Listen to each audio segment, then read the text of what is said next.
Cash transaction in property deals. नमस्कार दोस्तों, मैं हूं आपका दोस्त, आपका भाई प्रदीप मिश्रा और आप शुरू कर चुके हैं देखना property Mishra show.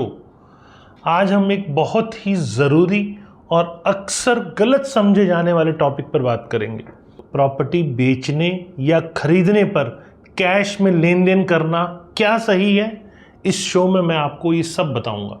Practical insights, authentic data की पूरी जानकारी और वीडियो के अंत तक ज़रूर देखेंगे, तभी आपको ये सब चीज़ें समझ में आएंगी।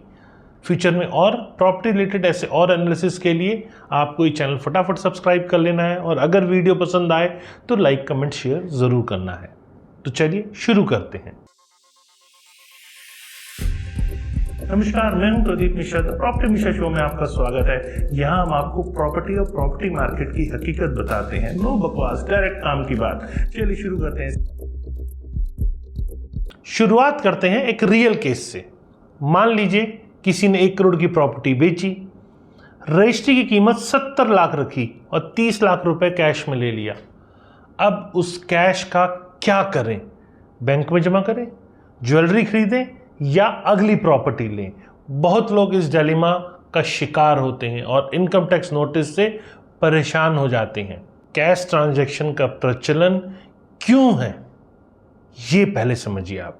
भारत में आज भी बड़ी मात्रा में प्रॉपर्टी डील कैश में होती है। कई बार ये गलत एडवाइस या टैक्स बचाने के चक्कर में किया जाता है, लेकिन इनकम टैक्स एक्ट के सेक्शन 269 SS और 269 ST के अनुसार प्रॉपर्टी की डील में 20 लाख से अधिक या एक दिन में 2 लाख से अधिक कैश ट्रांजैक्शन पर पेनल्टी सीधे जितनी कैश मिली है उतनी लग जाती है। अब कैश जमा करने पर इनकम टैक्स नोटिस कैसे आता है? मान लीजिए आपकी एनुअल इनकम ITR में 5 लाख शो रही है, लेकिन आपने अचानक अपने खाते में 20 से 30 लाख रुपए कैश जमा कर दिए। बैंक से ये डाटा जो है रियल टाइम में इनकम टैक्स डिपार्टमेंट तक पहुंच जाता है।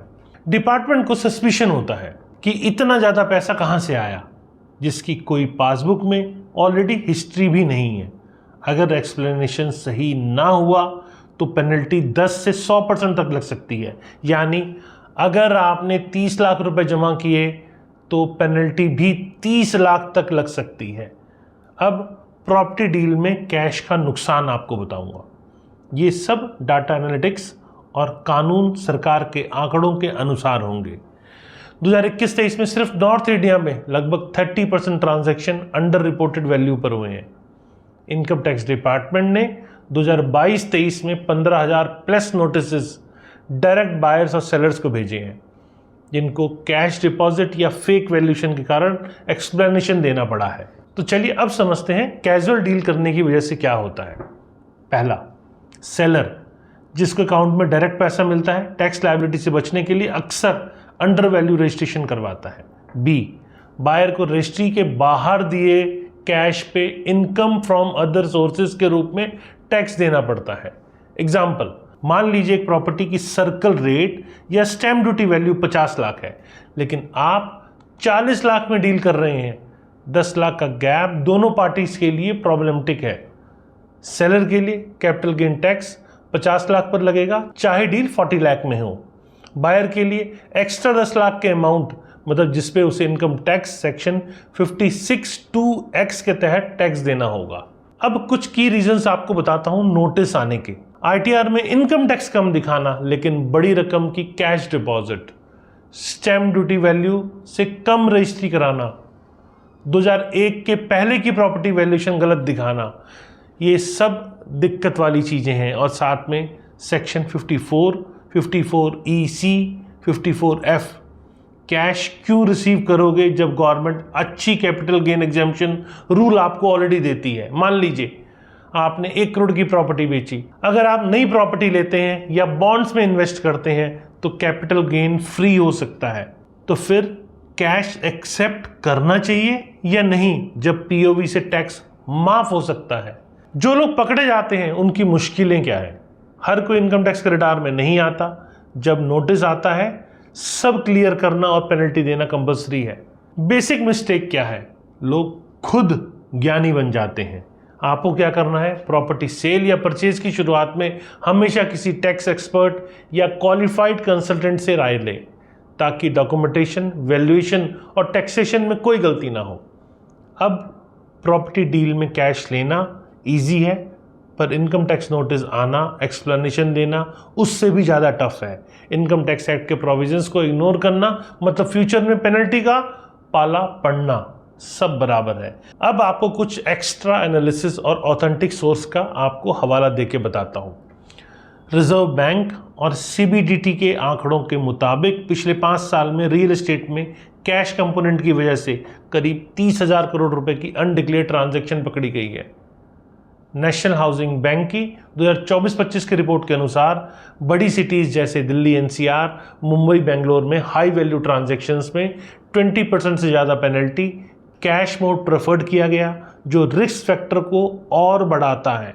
रीसेंट गवर्नमेंट इनिशिएटिव जैसे कि डिजी लॉकर, यूपीआई पेमेंट्स और ऑनलाइन स्टैम्प ड्यूटी पेमेंट्स, इन सब का उद्देश्य स्पॉट ट्रांजैक्शंस और ब्लैक मनी को रोकना है। जो लोग इन नए सिस्टम को अपनाते हैं उन पर नोटिस आने का रिस्क बहुत कम है। रेरा एक्ट आने के बाद रियल एस्टेट ट्रांजैक्शन में ट्रांसपेरेंसी बढ़ी है। रजिस्टर्ड ब्रोकर्स और बिल्डर के थ्रू डील करने की कोशिश करें और कोशिश करें कि कैश कंपोनेंट ना यूज़ हो। मेरा सुझाव ये है कि प्रॉपर्टी डील में पूरा पेमेंट चेक या ऑनलाइन मोड से करें। डॉक्यूमेंटेशन और वैल्यूएशन पूरी तरह सही रखें। अगर किसी कारण से कैश रिसीव्ड भी होता है तो उसे जस्टिफाई करने के लिए फुल डॉक्यूमेंटेशन, सोर्स प्रूफ और अकाउंटेंट की प्रॉपर एडवाइस ज़रूर लें। प्रॉपर्टी सेल के बाद नेक्स्ट क्या, इन्वेस्टमेंट में सेक्शन 54, 54EC या 54F जैसे एग्जेम्पशन ज़रूर देखें जिससे टैक्स फ्री बेनिफिट मिल सके। इनकम कम दिखाई दे लेकिन बड़ी अमाउंट डिपॉजिट करनी है तो एडवांस में फुल टैक्स प्लानिंग ज़रूर कर लें। इनकम टैक्स रिटर्न में real estate transaction clear mention करें। ब्लैक मनी के खिलाफ होने वाली जो पॉलिसीज़ हैं उनको इग्नोर ना करें। तो दोस्तों कंक्लूज़न ये है कि प्रॉपर्टी सेल या परचेज सिर्फ आज का फ़ायदा देखकर कैश लेना या देना फ्यूचर में आपको पेनल्टी, इनकम टैक्स नोटिस और लीगल इशू बहुत सारे खड़े कर सकता है। टैक्स लॉज और जेन्युइन डॉक्यूमेंटेशन फॉलो करें, सेफ इन्वेस्टमेंट करें जैसे कि खुद गवर्नमेंट की गाइडलाइंस, एनएचबी, आरबीआई रिपोर्ट्स और रीसेंट नोटिस देखें। कैश ट्रांजैक्शन में ट्रांसपेरेंसी ना होने से आपकी परेशानी बढ़ सकती है। तो दोस्तों, मैं आपका दोस्त, आपका भाई Pradeep Mishra, real estate expert. कैसी लगी मेरे द्वारा ये सारी दी गई इंपॉर्टेंट जानकारी? अगर वीडियो पसंद आया तो लाइक, कमेंट, शेयर ज़रूर करें और फ्यूचर में और ऐसे एनालिसिस देखने के लिए फटाफट चैनल को सब्सक्राइब कर लीजिए। नमस्कार और जय हिंद।